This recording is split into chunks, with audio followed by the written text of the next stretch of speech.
पाकिस्तानी आतंकियों और स्मगलर्स से सांठगांठ करने वाले गद्दारों का लगातार पर्दाफाश हो रहा है। इस सिलसिले में गुरदासपुर पुलिस ने बीएसएफ के एक जवान को पकड़ा है, जिसका हैंडलर पाकिस्तान के लाहौर में बैठा एक कुख्यात तस्कर था।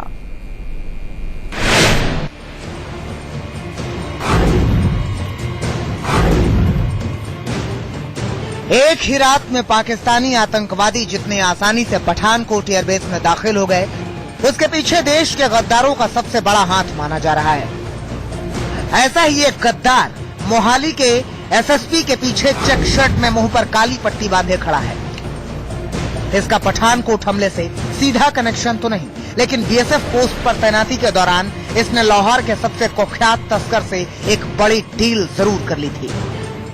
एक बार 50,000, एक बार 39,000 इम्तियाज जो लाहौर का बड़ा नोटोरियस स्मगलर है, उन्होंने इसकी वाइफ के खाते में और एक बार इसको कैश पैसे उन्होंने दिए और इसको तैयार किया कि कैसे कंसाइनमेंट जो है अक्रॉस द बॉर्डर इन्होंने उनको उसको पार कराना है।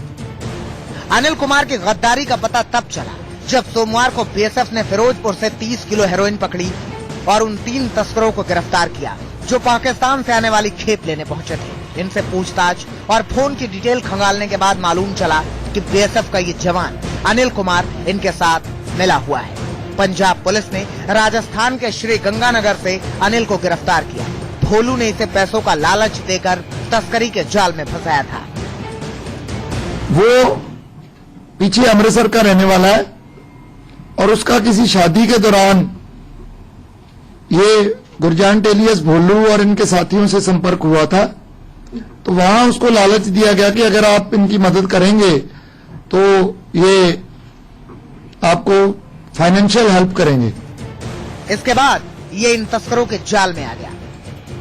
लाहौर के कुख्यात तस्कर इम्तियाज ने एक बार इसे 50,000 रुपए दिए, दूसरी बार 39,000 रुपए इसकी पत्नी के बैंक खाते में डाले। अब ये जहां भी तैनात रहता, वहां से व्हाट्सएप के जरिए इम्तियाज को बता देता कि किस पाकिस्तानी पोस्ट के सामने से ड्रग्स को पार कराना है। व्हाट्सएप पे, पाकिस्तानी सिम पे और ऐसे ही गूगल मैप की जो उसको साइट को खोल के ये एक दूसरे के साथ संपर्क करते हैं कि कहाँ किसकी ड्यूटी होगी। मैप के द्वारा और व्हाट्सएप के द्वारा और पाकिस्तानी सिम के द्वारा इन्होंने अपना सारा ये काम करना था। माना जा रहा है यह काम अकेले एक जवान के साथ सांठगांठ से नहीं हो सकता। इसमें बीएसएफ के कई अफसर भी शामिल हो सकते हैं। ये धंधा न जाने कब से चला आ रहा था, लेकिन तमाम एजेंसियों की नींद अब खुली है जब ड्रग्स तस्करी के रास्ते का इस्तेमाल पाकिस्तानी आतंकियों ने पठानकोट के बड़े हमले को अंजाम देने के लिए कर लिया। Bureau report, India news.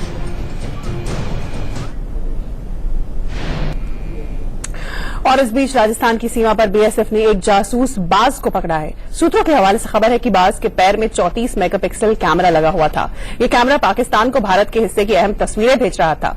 ये बाज कब पकड़ा गया और इसकी ये तस्वीर कब की है, ये अब तक साफ नहीं हो सका है, लेकिन जासूस बाज के पकड़े जाने से एक बार फिर ये बात साबित हो गई है कि पाकिस्तान की सेना लगातार भारत के खिलाफ नए नए हथकंडे अपना रही है।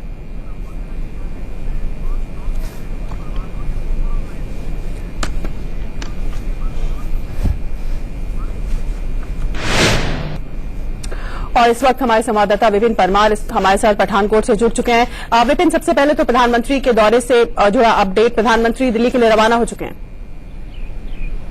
देखिए बिल्कुल शीतल, तकरीबन 2.5 से 3 घंटे का जो विजिट रहा प्रधानमंत्री नरेंद्र मोदी का एयरपोर्ट बेस के अंदर का, एक एक डिटेल परत दर परत इस पूरे आतंकी हमले की जानकारी उनके द्वारा ली गई। सबसे पहले डीएससी कैंटीन जो थी एयरपोर्ट बेस स्टेशन को, जिसपे सबसे पहले आतंकी घुसे थे और अपना हमला जारी किया था, वहां पर जो है सबसे पहले उन्हें ले जाया गया। उसके बाद जो है एक टेक्निकल एरिया है जहां पर ट्रक को आग लगाई गई थी, जिस पर उसका मुआयना करने के बाद उस इलाके में जिस जंगल का इलाका है जहां पर आतंकी घुसे हुए थे उस डबल स्टोरी बिल्डिंग में, उसके उसके बाद जो है एरियल इन्वेस्टिगेशन जो है कहीं न कहीं हवाई सर्वेक्षण करते हुए बॉर्डर के इलाके में नरोट जैमल का वो पूरा इलाका प्रधानमंत्री नरेंद्र मोदी के द्वारा जो है वहां पर जाया गया और उसके बाद जो है वो दिल्ली के लिए रवाना हुआ है। लेकिन काफी महत्वपूर्ण इस पूरे दौरे को मानकर देखा जा रहा है क्योंकि लगातार जो अटैक हुआ डिफेंस कोर सिस्टम पर उसको लेकर जो है विपक्ष के द्वारा जिस तरह से लगातार सवाल खड़े किए जा रहे थे उसी को लेकर देखते हुए मोदी का जो ये आज एयरफोर्स स्टेशन का जो दौरा था वो काफी अहम माना जा रहा है क्योंकि इससे एक मैसेज जरूर जाएगा कि हम एकजुट हैं, साहस है हमें किसी भी तरह के आतंकी हमले के साथ टैकल करने के। अच्छा विपिन, और इस बीच गुरदासपुर पुलिस ने जो बीएसएफ के उस जवान को पकड़ा है जो कि तस्करों तक जानकारी पहुंचाता था, पाकिस्तानी तस्करों तक, और इसके अलावा एक बाज भी पकड़ा गया है जिस पर कैमरा लगा हुआ था और जासूसी के लिए पाकिस्तान ने उसे सीमा के इस पार भेजा था।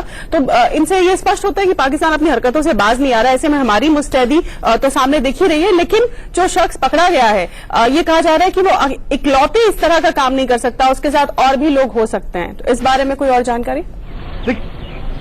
देखिए बिल्कुल शीतल, अगर पूरी की पूरी थ्योरी देखी जाए, इस अटैक की भी थ्योरी देखी जाए तो अगर आप 80 से 1 क्विंटल का असला लेकर एयरफोर्स स्टेशन में घुसने की अकेले कोशिश करेंगे बिना किसी सिविल या फिर बिना किसी फोर्सेस की मदद से, तो जाहिर सी बात है ये बात जो है पचती नजर नहीं आती। और ऐसे में कहीं ना कहीं जिस तरह से ये बीएसएफ का जवान धरा गया है, मोहाली पुलिस के द्वारा जो 3 लड़कों को पहले पकड़ा गया था उनसे ये जानकारी मिली थी।